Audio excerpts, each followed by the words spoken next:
The American Recut, a spoiler-free review show where I, Nick, And I, Brendan, dissect films and television to save you from atrocious media. In 2019 Spider-Man Far From Home, following the events of Avengers Endgame, Spider-Man must step up to take on new threats in a world that has changed forever.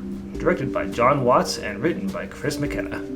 Thank you once again for joining us. Tom is not present this time, but we are here to talk about Spider-Man Far From Home. I keep wanting to say Homecoming. I know, yeah. It's so easy to do. It really is. Alright, this is Spider-Man Homecoming. It's a Spider-Man movie. Let's go through our points.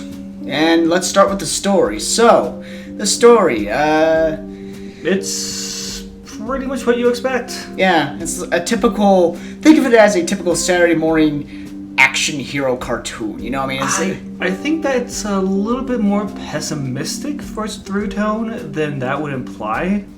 There is a certain air of pessimism to this movie that's a little bit hard for it to shake. But despite that slight pessimism in the story, you know what to expect from Marvel movies at this point.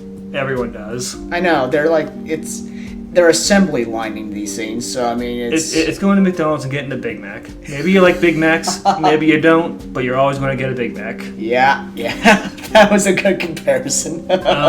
Characters.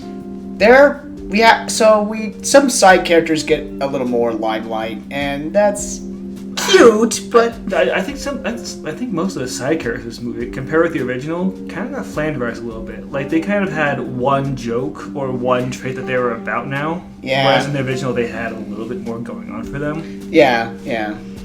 Which is disappointing, because so much of the movie explicitly tries not to focus on fights and just on Peter's life.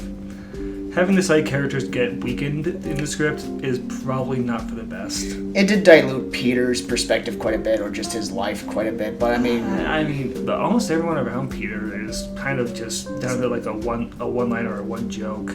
Like, his bigger friend, I can't remember his name anymore. Ned, I think. Ned, yeah, his whole shtick in this movie is just he's in a relationship. MJ, her whole shtick is just being kind of this sarcastic,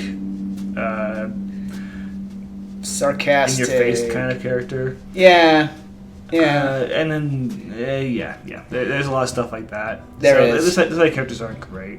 Obviously, there's Mysterio, which Jake Gyllenhaal. He's Jake Gyllenhaal. Yeah.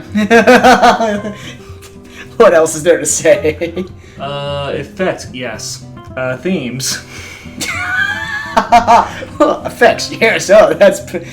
Come on, it's a Marvel movie. What am I going to say? I know. Yeah, they spent a lot of money on it. I know. Though I will say there is one scene in this movie which happens about 2/3 of the way through, involving Mysterio and Spider-Man, that is actually an excellent scene and made the entire movie almost worth it. Yes. Or made the movie basically worth it for me. I agree. But we'll talk about that scene later. But needless to say, there is one scene that is an effective extravaganza that looks really good and is used effectively. Everything else, meh. Generic. It's a yes. Yeah, they have big fights. They have good camera angles. They have good sound design. Yes. Yeah. It's Marvel. It's Disney. They threw money at it. Etc., etc. Themes, no.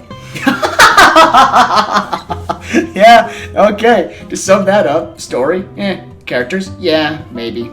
Effects, yes. Themes, no. I mean, there's no real themes here. Like, we just talked about Midsommar last week, and that one had a lot of interesting themes, a lot of interesting implied themes, a lot of subtext. This movie doesn't have that. It's a Marvel movie. You know what to expect. I agree. Midsommar raised the bar and kind of spoiled me.